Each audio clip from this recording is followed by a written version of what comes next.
سلام علیکم دوستان عزیز. اینک درس نوبتی در موضوع آموزشی ورد آفیس، میکروسافت ورد آفیس دیده میگذاریم. در دوره گذشته در вкладке вставка обучение کرده بودیم، یعنی آموزش کرده بودیم. раздели таблица رو آموختیم، رسومک رو آموختیم. اکنون раздели چی است؟ کلیپ است. این раздел چی رو میفهمند؟ در این раздел ما میتونیم با لیست خالی، یعنی با این پروژه کلیپ ها رو وفقی چی داوود کنیم؟ وفقی موضوع یکون سه کلکسیو زیر میکنیم. در اینجا پیدا میشد فونکسیون وفقی موضوع یکون صورت یا چیز داوود کنیم از روی شابلون. مانا ببینید موضوع درباره موسیقی باشد. نوت رو نوشته یکون گام بنویسیم. فرض کنیم نوت دو گفته یکان خیل در موضوع موسیقی باشد. می نویسیم صورتی نوت رو چی در اینجا ثبت میکنیم. فرض کنیم موضوع درباره یکان تلفن باشد. تلفن رو چیکار میکنیم؟ در اینجا میگذاریم. وابسته به نوشته جمع، وابسته به پروژه یکان صورت به ما لازم میشه. از این شابلون یافته چی میمونه؟ برگی درخت باشد برگ میمونیم. هم خیلی وابسته به موضوع نوشته جاتون، وابسته به پروژه‌تون هر یک شابلون های تیار، انجا ریسینگ های تیار، یعنی اینترنت کافته نمیگردید و در اینجا میبینید که یکان زنکش یکان لوگوتیپش موافق است. چی میگذارید؟ اصلا درباره گئوگرافی باشد گرم موضوعتون درباره گئوگرافی زمین، قطعه های زمین باشد، شما در صفحه و بعد از نوشتن گئوگرافیا شما میتونید این زنکی چی رو مانید زمین رو چی گذارید.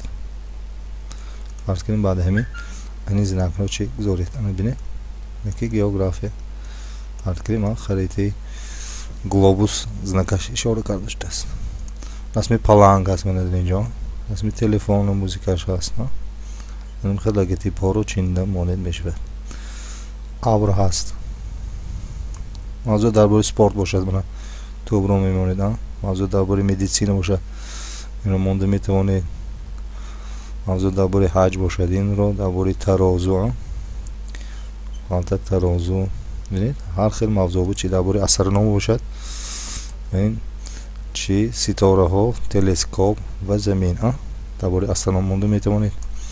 این میتونه است درباره گوناگون موضوع ها شما مونده میتوانید این زنک ها رو ببینید چطور گوناگون است. اینترنت کافته نمیگردید و اینجا رو پرلیستان میکنید کدامو که همین چیزها موافق بیاد. اعلام مینویسید. فرض کنیم اعلام مینویسید و همین زنک رو در اینجا در وای میگذارید. نه با بلنگو یک صدا کردید است. وقتی که میگوید که اعلان همین زنک رو گذارید میشود، چون که عوض نشه چی با بلند اشاره کرده است. یا موضوع هرچی سال نمیباشد من هرچی سال بیرون میگذارید. کاپیت گردن اینجا خود کرده میتونید. من نصرایکش با مانده ریسونوک است. این بود درباره استافکه چی کلیپ. اکنون دیده میبریم بسیارتر به ما لازم شده میبیند باز چی раздели ставка фигуры. در اینجا раздел ставка фигуры این ها رو با چنین طرز دیلیت کرده می شود. با موش زیر میکنید.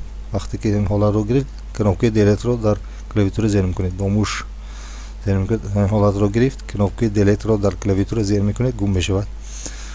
میتونید گم کنید. اکنون میآموزیم چی رو؟ میآموزیم کنوپی فیگورا رو. در اینجا ставка فیگور زیر میکنید.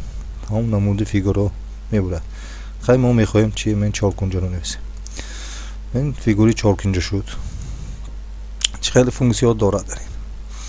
من استیل رو زیکنی استیل میشود. این استیل میشود. اکنون زلیف که فیگوری هست من در اینجا. کدام رنگ خواهید میمونید. اکنون در اینجا این فونکسیونش نبرد کرد دست راست روی مشروع نظر میکنید. در اینجا فرمت افته فیگوره در اینجا چی مانده میتونه. اکنون در میکروسافت ورد 2007 در بالا این فونکسیون شده میشود، لیکن در بعضی فونکسیون این فونکسیون چی است محکم است، یعنی نشان نمیده. بنابراین شما میتونید با دست راست موش رو زیر کرده، وقتی که همین حالت رو گرفت دست راست موش رو زیر کنید، فرمت افت فیگوری است. در اینجا شما میتونید رزمیرش رو دیگر کنید، цветش رو دیگر کنید، رنگش رو نه، یعنی از سرخ میشه. در اینجا تکست добавить کردیم، میتونید добавить تکست کنید.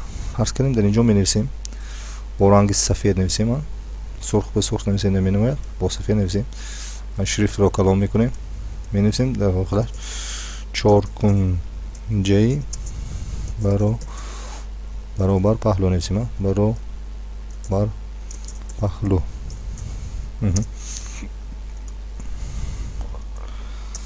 یعنی کلام کرده میتونیم شریفتش رو با کلام تا 4 کنجی برابر پهلو.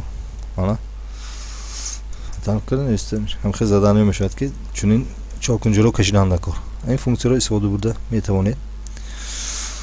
فرض کنیم با دیگر فیگور رو میگیریم، استاف که میداریم با یگان دیگر فیگور. فرض کنیم 3 کنجا 3 کنجا رو گرفتیم. من در اینجا زلیف که فیگور در من هست، من گرفته استفاده میکنم، لیکن اگر در شما نباشد دست راست رو میگیرید، فرمان افت فیگوری است. رنگش رو بگذار چیکار میکنیم؟ کبود میکنیم. اوکی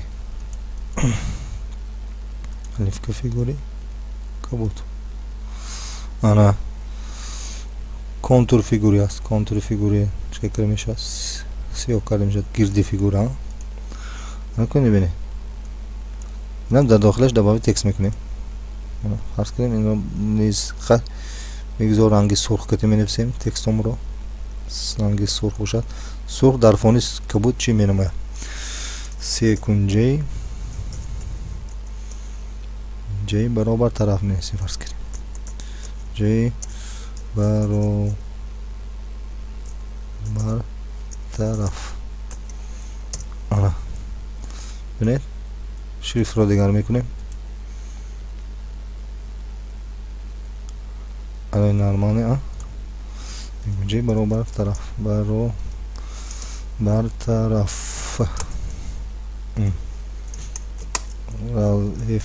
فعل منم دیسته است طرف. значит این области و زیاد کردیم و شریفت رو سال کم میکنیم برای اینکه فعل نماید، شریفت رو سال مایده میکنیم. انا کنم برابر طرف نمون. انا این بود نف ставки фигура در ورد آفیس و ставки کلیپ ها. انا کنم دیگر چیزها رو من نیز مونده میدونم. استریلکا هست، استریلکا رو مونده میتونید. استریلکا دیگر خیلی هست، باز استریلکا که ژیرنی تر. فرض کنیم ما یگان چیز رو با پایین اشاره میکردگی، نه فرمت فیگوری من زلیفکا خواهیدینش یا دیگر خیلی رنگ هست سرخ.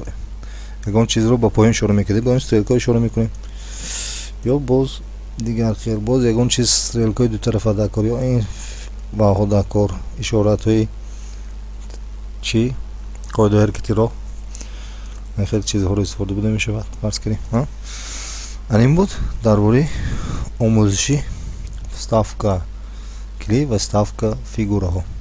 از این شابلون ها یعنی چی استفاده برده میتوانیم. لامپوچکا هست، فرمان افت فیگوره هم در اینجا استفاده بوده میشود.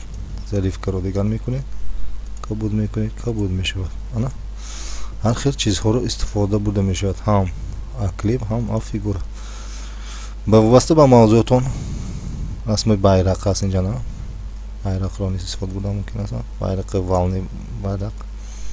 فرض کنیم فرمان افت فیگوری هم ظریف که یگان خیلی رنگی سبز دیدید، رنگی سبز رو گرفت.